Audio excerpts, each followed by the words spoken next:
All I'm offering is the truth, nothing more. I'd like to tell you about the strangest secret in the world.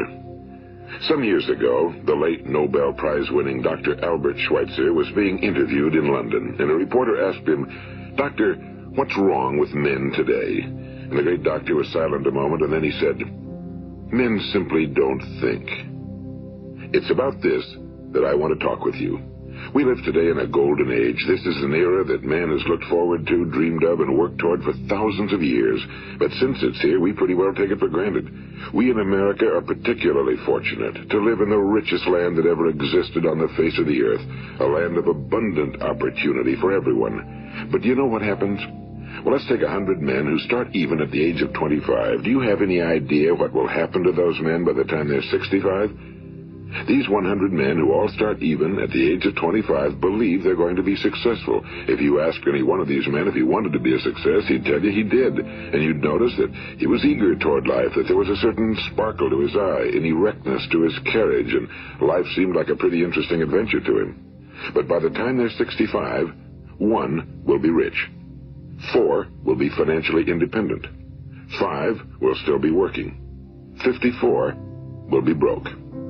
Now think a moment. Out of the 100, only 5 make the grade. Now why do so many fail? What has happened to the sparkle that was there when they were 25? What's become of the dreams, the hopes, the plans? And why is there such a large disparity between what these men intended to do and what they actually accomplished? When we say about 5% achieve success, we have to define success. And here's the best definition I've ever been able to find. Success is the progressive realization of a worthy ideal. If a man is working toward a predetermined goal and knows where he's going, that man is a success. If he's not doing that, he's a failure. Success is the progressive realization of a worthy ideal. Rollo May, the distinguished psychiatrist, wrote a wonderful book called Man's Search for Himself. And in this book he says, the opposite of courage in our society is not cowardice. It is conformity. And there you have the trouble today. It's conformity, people acting like everyone else without knowing why, without knowing where they're going. Now think of it. In America right now, there are over 18 million people 65 years of age and older. And most of them are broke. They're dependent on someone else for life's necessities. Now, we learn to read by the time we're 7. We learn to make a living by the time we're 25. Usually by that time, we're not only making a living, we're supporting a family. And yet, by the time we're 65, we haven't learned how to become financially independent in the richest land that has ever been known. Why? We conform. And the trouble is that we're acting like the wrong percentage group, the 95 who don't succeed. Now, why do these people conform?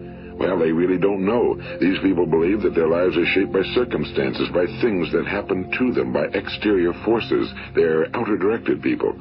A survey was made one time that covered a lot of men, working men, and these men were asked, why do you work? Why do you get up in the morning? 19 out of 20 had no idea. If you ask them, they'll say, well, everyone goes to work in the morning, and that's the reason they do it, because everyone else is doing it. Now let's get back to our definition of success. Who succeeds? The only person who succeeds is the person who is progressively realizing a worthy ideal.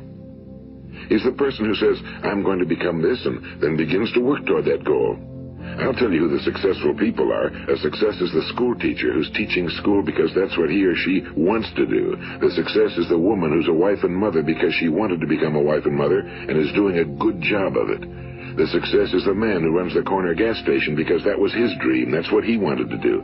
The success is the successful salesman who wants to become a top-notch salesman and grow and build with his organization. A success is anyone who is doing deliberately a predetermined job because that's what he decided to do deliberately. But only 1 out of 20 does that. That's why today there isn't really any competition unless we make it for ourselves. Instead of competing, all we have to do is create. You know, for 20 years, I looked for the key which would determine what would happen to a human being. Was there a key I wanted to know which would make the future a promise that we could foretell to a large extent? Was there a key that would guarantee a person's becoming successful if he only knew about it and knew how to use it? Well, there is such a key, and I found it. Have you ever wondered why so many men work so hard and honestly without ever achieving anything in particular, and others don't seem to work hard and yet seem to get everything? They seem to have the magic touch. You've heard them say that about someone. Everything he touches turns to gold. And have you ever noticed that a man who becomes successful tends to continue to become successful? And on the other hand, have you noticed how a man who's a failure tends to continue to fail? Well, it's because of goals. Some of us have goals, some don't. People with goals succeed because they know where they're going. It's that simple. Think of a ship leaving a harbor, and think of it with the complete voyage mapped out and planned. The captain and crew know exactly where it's going and how long it'll take. It has a definite goal. Now, 9,999 times out of 10,000, it will get to where it started out to get. Now, let's take another ship, just like the first, only let's not put a crew on it or a captain at the helm. Let's give it no aiming point, no goal, no destination. We just start the engines and let it go. I think you'll agree with me that if it gets out of the harbor at all, it will either sink or wind up on some deserted beach, a derelict.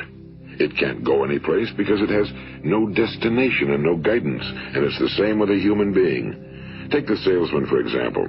There's no other person in the world today with the future of a good salesman. Selling is the world's highest paid profession, if we're good at it and if we know where we're going. Every company needs top-notch salesmen, and they reward those men. The sky's the limit for them. But how many can you find? Someone once said the human race is fixed, not to prevent the strong from winning, but to prevent the weak from losing. The American economy today can be likened to a convoy in time of war. The entire economy is slowed down to protect its weakest link, just as the convoy had to go at the speed that would permit its slowest vessel to remain in formation. That's why it's so easy to make a living today. It takes no particular brains or talent to make a living and support a family today. So we have a plateau of so-called security, if that's what a person's looking for. But we do have to decide how high above this plateau we want to aim. Now let's get back to the strangest secret in the world, the story that I wanted to tell you today. Why do men with goals succeed in life and men without them fail? Well, let me tell you something which, if you really understand it, will alter your life immediately. If you understand completely what I'm going to tell you from this moment on, your life will never be the same again. You will suddenly find that good luck just seems to be attracted to you. The things you want just seem to fall in line, and from now on you won't have the problems, the worries, the gnawing lump of anxiety that perhaps you've experienced before. Doubt, fear, well, they'll be things of the past. Here's the key to success and the key to failure. We become what we think about. Now let me say that again. We become what we think about. Throughout all history, the great wise men and teachers, philosophers and prophets have disagreed with one another on many different things. It's only on this one point that they are in complete and unanimous agreement. Listen to what Marcus Aurelius, the great Roman emperor, said. A man's life is what his thoughts make of it. Disraeli said this. Everything comes if a man will only wait. I brought myself by long meditation to the conviction that a human being with a settled purpose must accomplish it, and that nothing can resist a will that will stake even existence for its fulfillment. Ralph Waldo Emerson said this, a man is what he thinks about all day long. William James said, the greatest discovery of my generation is that human beings can alter their lives by altering their attitudes of mind. And he also said, we need only in cold blood act as if the thing in question were real, and it will become infallibly real by growing into such a connection with our life that it will become real. It will become so knit with habit and emotion that our interest in it will be those which characterize belief. And he also said, if you only care enough for a result, you will almost certainly attain it. If you wish to be rich, you will be rich. If you wish to be learned, you will be learned. If you wish to be good, you will be good. Only you must then really wish these things and wish them exclusively, and not wish at the same time 100 other incompatible things just as strongly. In the Bible, you read in Mark 9:23, if thou canst believe, all things are possible to him that believeth. My old friend Dr. Norman Vincent Peale put it this way, this is one of the greatest laws in the universe. Fervently do I wish I had discovered it as a very young man. It dawned upon me much later in life, and I found it to be one of the greatest, if not my greatest discovery outside of my relationship to God. The great law, briefly and simply stated, is that if you think in negative terms, you will get negative results. If you think in positive terms, you will achieve positive results. That is the simple fact, he went on to say, which is at the basis of an astonishing law of prosperity and success. In 3 words, believe and succeed. William Shakespeare put it this way: our doubts are traitors and make us lose the good we oft might win by fearing to attempt. George Bernard Shaw said, people are always blaming their circumstances for what they are. I don't believe in circumstances. The people who get on in this world are the people who get up and look for the circumstances they want, and if they can't find them, make them. Well, it's pretty apparent, isn't it? And every person who discovered this for a while believed that he was the first one to work it out. We become what we think about. Now, it stands to reason that a person who's thinking about a concrete and worthwhile goal is going to reach it, because that's what he's thinking about, and we become what we think about. Conversely, the man who has no goal, who doesn't know where he's going, and whose thoughts must therefore be thoughts of confusion and anxiety and fear and worry, becomes what he thinks about. His life becomes one of frustration and fear and anxiety and worry. And if he thinks about nothing, he becomes nothing. Now, how does it work? Why do we become what we think about? Well, I'll tell you how it works as far as we know. Now, to do this, I want to tell you about a situation that parallels the human mind. Suppose a farmer has some land, and it's good fertile land. Now, the land gives the farmer a choice. He may plant in that land whatever he chooses. The land doesn't care. It's up to the farmer to make the decision. Now, remember, we're comparing the human mind with the land because the mind, like the land, doesn't care what you plant in it. It will return what you plant, but it doesn't care what you plant. Now, let's say that the farmer has 2 seeds in his hand. One is a seed of corn. The other is nightshade, a deadly poison. He digs 2 little holes in the earth, and he plants both seeds, one corn, the other nightshade. He covers up the holes, waters, and takes care of the land, and what will happen? Invariably, the land will return what's planted. As it's written in the Bible, as ye sow, so shall ye reap.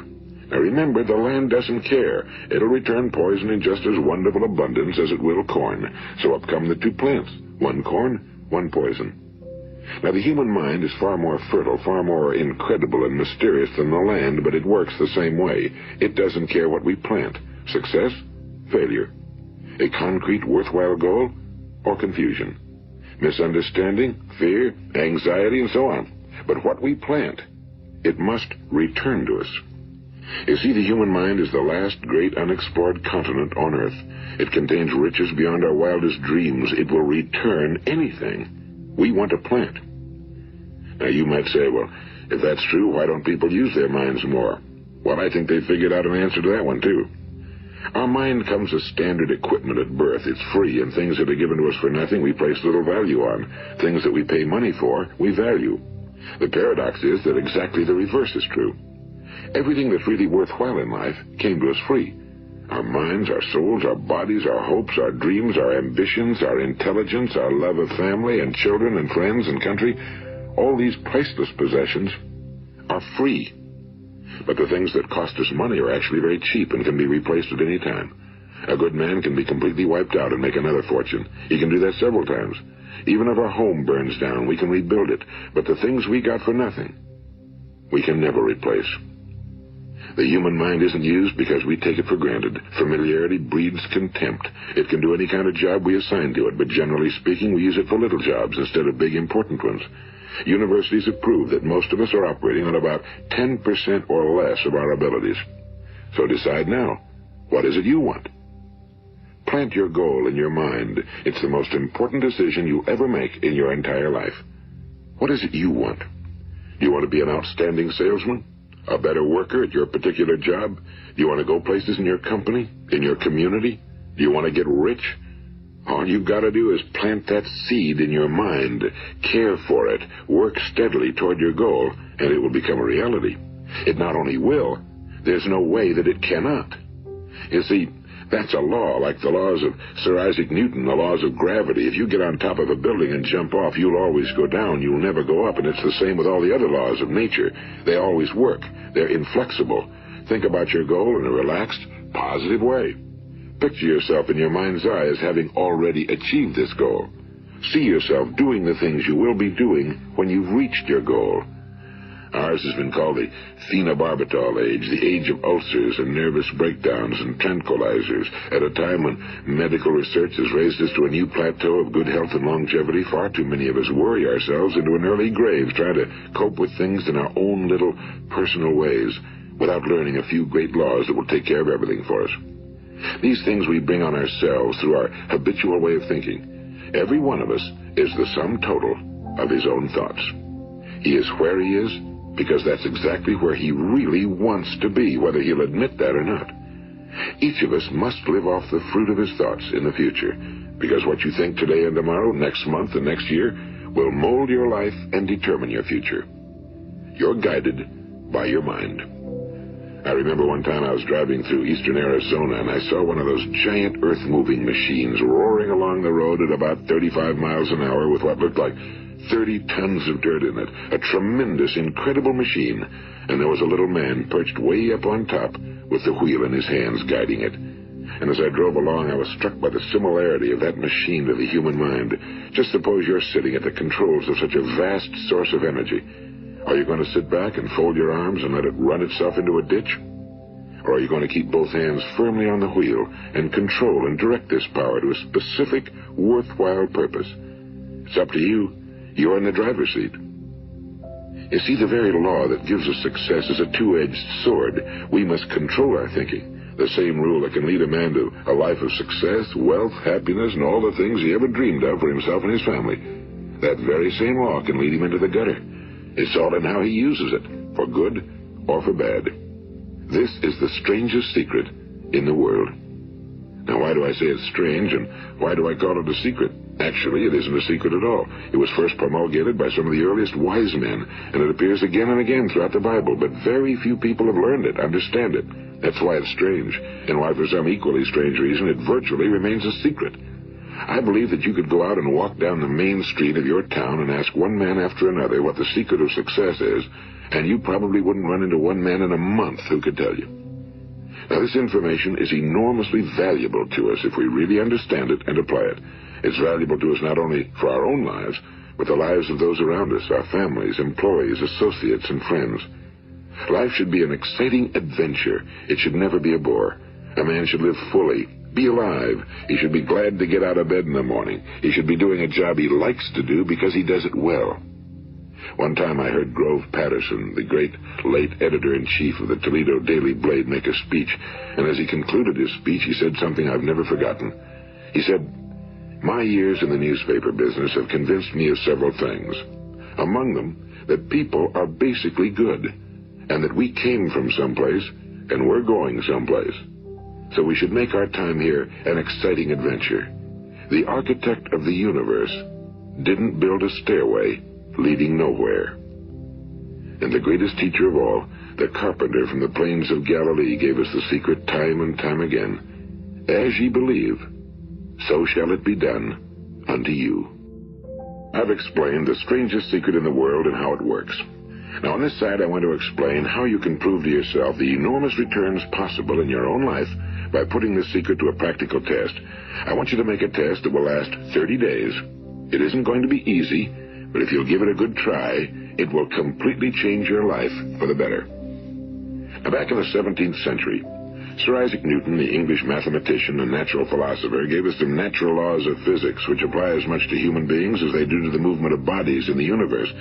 And one of these laws is that for every action, there is an equal and opposite reaction. Simply stated, as it applies to you and me, it means we can achieve nothing without paying the price. The results of your 30-day experiment will be in direct proportion to the effort you put forth. To be a doctor, you must pay the price of long years of difficult study. To be successful in selling, and remember that each of us succeeds to the extent of his ability to sell. Selling our families on our ideas, selling education in schools, selling our children on the advantages of living the good and honest life, selling our associates and employees on the importance of being exceptional people. To, of course, the profession of selling itself. But to be successful in selling our way to the good life, we must be willing to pay the price. Now, what is that price? Well, it's many things. First, it's understanding emotionally, as well as intellectually, that we literally become what we think about, that we must control our thoughts if we're to control our lives. It's understanding fully that as ye sow, so shall ye reap.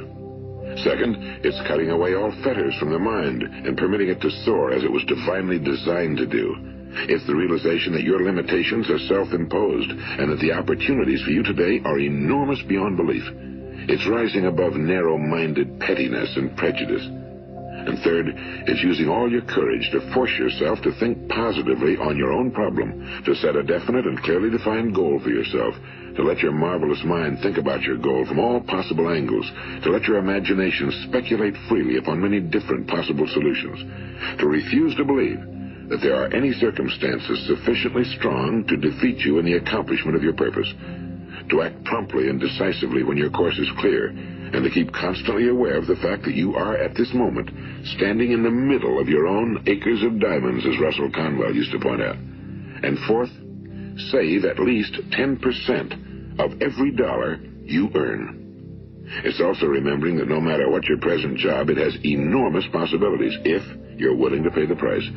Now let's just go over the important points in the price each of us must pay to achieve the wonderful life that can be ours. It is, of course, worth any price. 1, you will become what you think about. 2, remember the word imagination and let your mind begin to soar. 3, courage. Concentrate on your goal every day. 4, save 10% of what you earn. And 5, action. Ideas are worthless unless we act on them.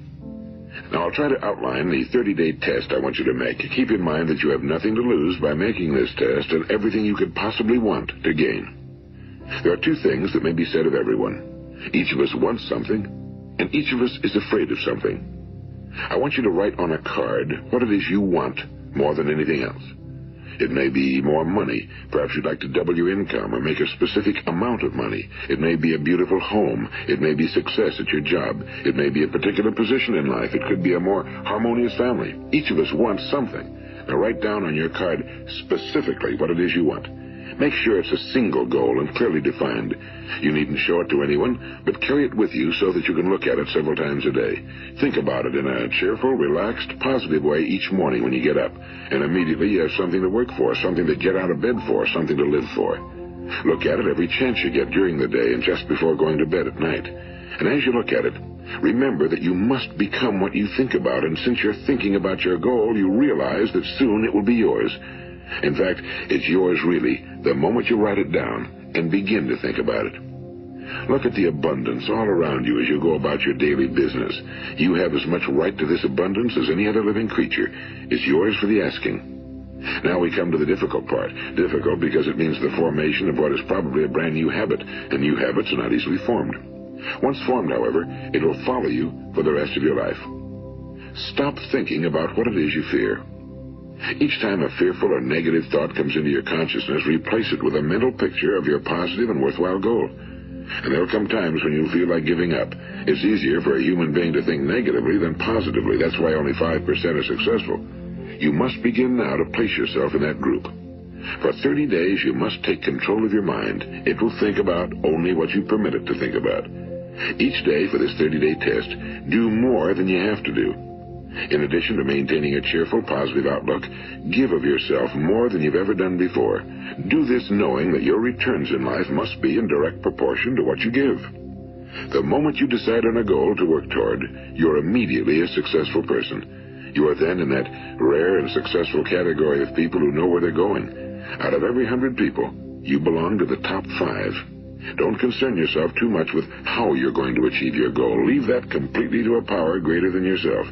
All you have to do is know where you're going. The answers will come to you of their own accord and at the right time. Remember these words from the Sermon on the Mount, and remember them well. Keep them constantly before you this month of your test. Ask, and it shall be given you. Seek, and ye shall find. Knock, and it shall be opened unto you. For every one that asketh receiveth, and he that seeketh findeth, and to him that knocketh it shall be opened. It's as marvelous and as simple as that. In fact, it's so simple that in our seemingly complicated world, it's difficult for an adult to understand that all he needs is a purpose and faith. For 30 days, do your very best. If you're a salesman, go at it as you've never done before, not in a hectic fashion, but with the calm, cheerful assurance that time well spent will give you the abundance in return you deserve and want. If you're a homemaker, devote your 30-day test to completely giving of yourself without thinking about receiving anything in return, and you'll be amazed at the difference it makes in your life. No matter what your job, do it as you've never done it before for 30 days. And if you've kept your goal before you every day, you'll wonder and marvel at this new life you've found. Dorothea Brand, the outstanding editor and writer, discovered it for herself and tells about it in her fine book, Wake Up and Live. Her entire philosophy is reduced to the words, act as though it were impossible to fail. She made her own test with sincerity and faith, and her entire life was changed to one of overwhelming success. Now, you make your test for 30 full days. Don't start your test until you've made up your mind to stick with it.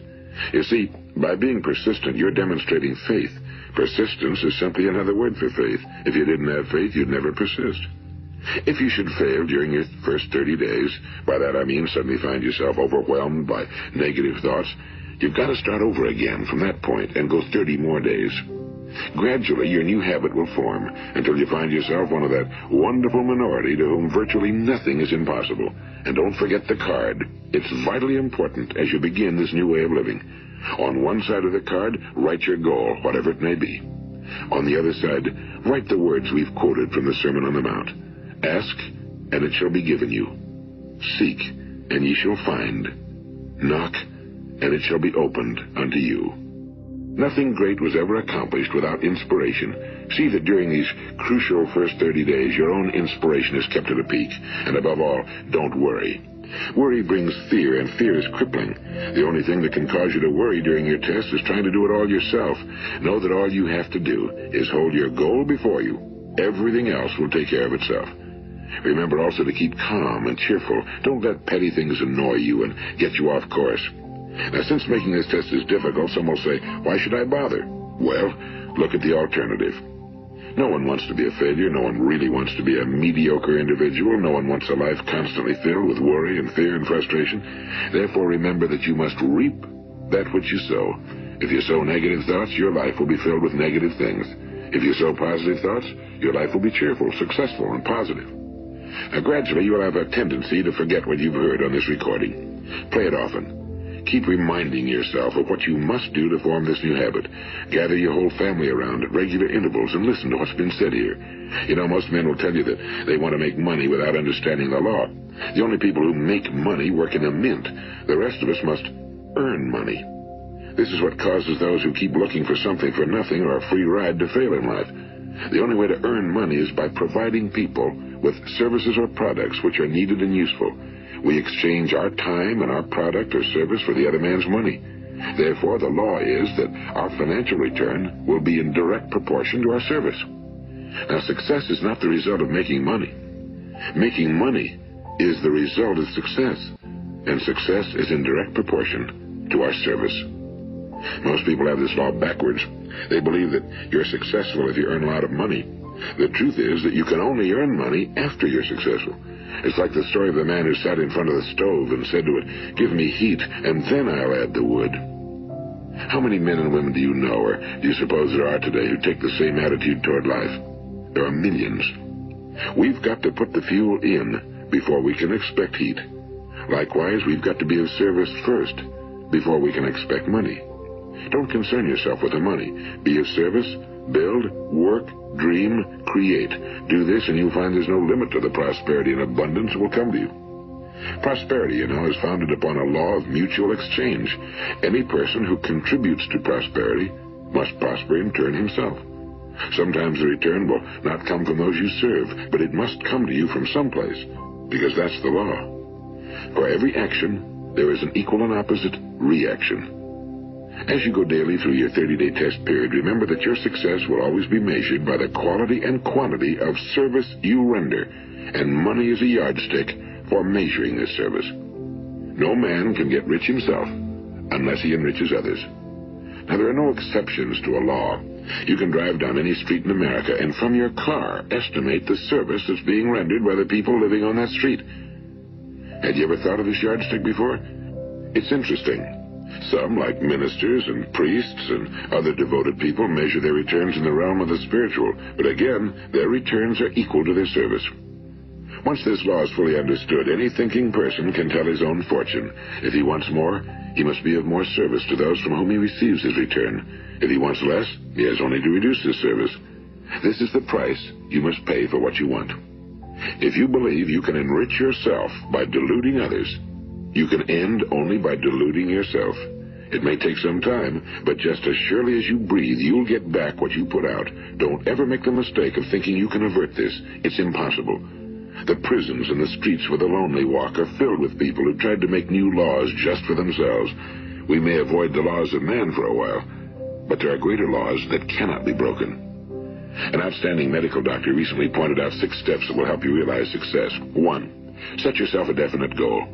2. Quit running yourself down. 3. Stop thinking of all the reasons why you cannot be successful and instead think of all the reasons why you can. 4.